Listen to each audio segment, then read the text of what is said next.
Assalamualaikum. Hai semua. Mesti mata dah terpaku kan? Tengok apam pisang kukus Umi yang jelas nampak urat-urat pisangnya tu.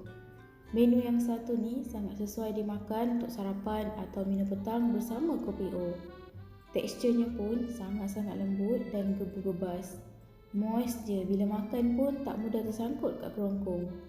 Satu kepuasan bila buat apam pisang, nampak jelas urat-urat pisangnya tu. Umi guna dua acuan yang berbeza. Yang kecil ni senang sikit anak-anak kecil nak makan. Ada satu bahan yang Umi tambahkan yang menjadikan apam ni semerbak wangi je bau satu rumah waktu bakar tu. Di sepanjang video ni, Umi dah sharekan beberapa tips penting dan bahan special yang Umi masukkan dari awal penyediaan untuk dapatkan urat-urat pisang yang jelas kelihatan tu. Jadi kalau anda nak tahu, jom tengok video ini sampai habis.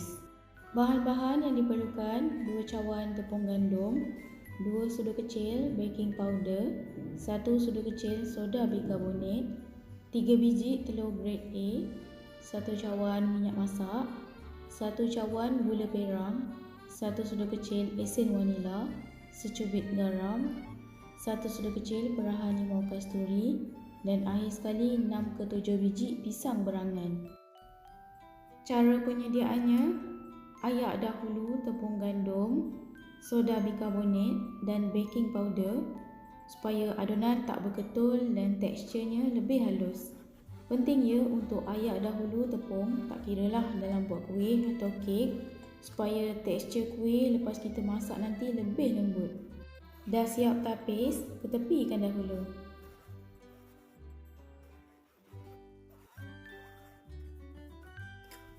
Seterusnya, lecekkan pisang hingga sebati. Pastikan pisang betul-betul hancur ya. Umi guna belakang cawan plastik ni lagi mudah hancur. Berbanding guna sudik burger tu, dia kadang-kadang jadi berketul-ketul kan. Kalau guna cawan ni memang sangat hancur, dia tu memang tak nampak pun tekstur ketul-ketul tu. Itu yang kita nak. Jenis pisang ni terpulang, nak sedap guna pisang berangan atau pisang raja atau pisang emas. Macam yang Umi guna ni pisang berangan beli kat kedai buah khidmat tu je. Tapi kalau saiz besar macam yang jual kat pasar raya tu, guna 5 ke 6 biji pun dah okey. Dah siap lecek, ketepikan dahulu.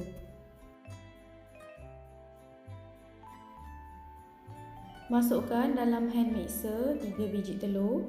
Umi guna grade A dan kalau boleh pakai telur yang fresh untuk dapat hasil apam yang cantik dan menjadi elok.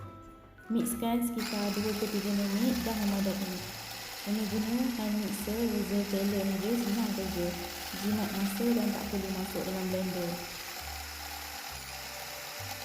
Dah siap mix, masukkan telur dalam pisang yang dah dilenyek tadi.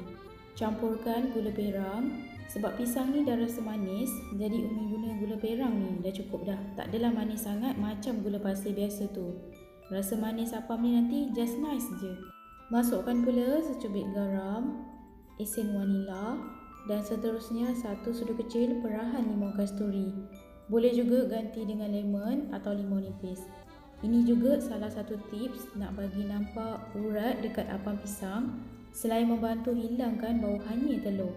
Masukkan pula tepung yang dah diayak awal-awal tadi sedikit demi sedikit. Esen vanila ni juga sama fungsinya, selain untuk memberi bau wangi pada apam, ia membantu hilangkan bau hanyir telur. Jadi bila bergabung limau kasturi dan esen vanila, memang dijamin tak ada langsung bau-bau telur. Makan pun tak sedap. Dek bau semerbak wangi pada apam pisang kita nanti. Akhir sekali, masukkan minyak masak. Minyak masak ni boleh juga gantikan dengan minyak jagung. Gaul semua bahan-bahan hingga sebati. Tak perlu gaul lama sangat, cukup sekadar sebati tu dah okey dah. Ni je lah cara untuk nak buat apam pisang ni. Senang sangat kan? Tak payah nak guna blender ataupun mixer. Cuma pakai tangan je.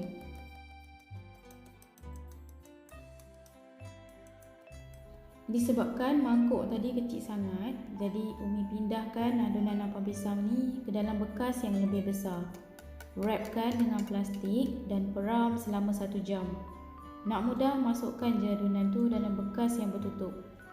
Ni juga tips yang memang sangat berkesan lah untuk hasilkan apam pisang yang berurat. Kena peram dahulu adunan tu, baru dikukus. Sementara tunggu siap diperam, bolehlah oleskan acuan dengan sedikit minyak. Part ni penting ya, supaya lepas siap kukus, kuih mudah keluar dari acuan dan tak melekat. Sambil-sambil tu, dah boleh panaskan air di periuk kukusan. Umi guna 2 jenis acuan apam dan acuan lompang yang kecil sedikit ni. Senang sikit anak-anak kecil nak makan.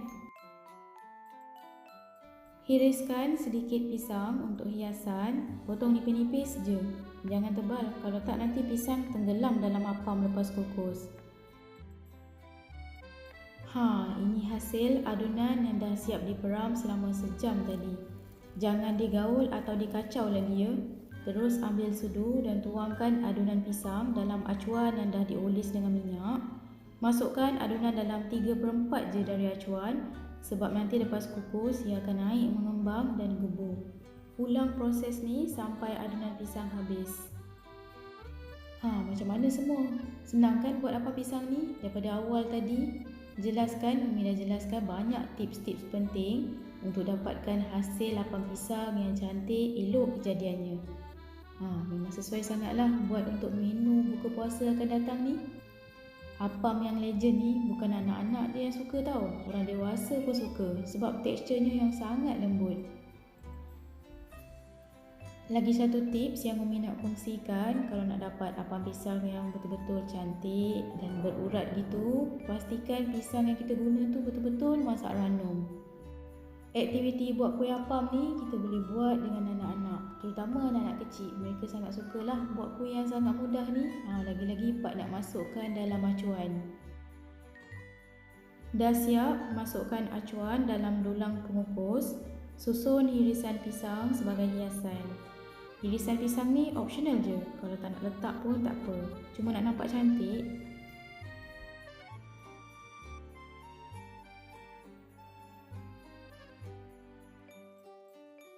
Kukus lebih kurang 25 minit. Pastikan air kukusan dah betul-betul mendidih baru dikukus. Tutup tudung pengukus dengan tuala atau kain untuk elakkan uap air jatuh ke permukaan apam. Tara! Tengok tu, gebu dan kembang dengan jayanya apam-apam pisang Umi lepas dapat bersauna. Nak betul-betul pastikan apam pisang dah masak elok atau belum, cucuk guna lidi sate. Kalau keluar bersih tak melekat, maknanya dah masak. Okey, siap dah apam pisang gebu-gebas, moist dan berurat dari Umi. Dah dapat banyak tips kan? Apa lagi bolehlah cuba di rumah. Banyak lagi resipi-resipi menarik di channel ni. Jom subscribe, like, tekan lonceng dan tolong share-sharekan ya. Terima kasih.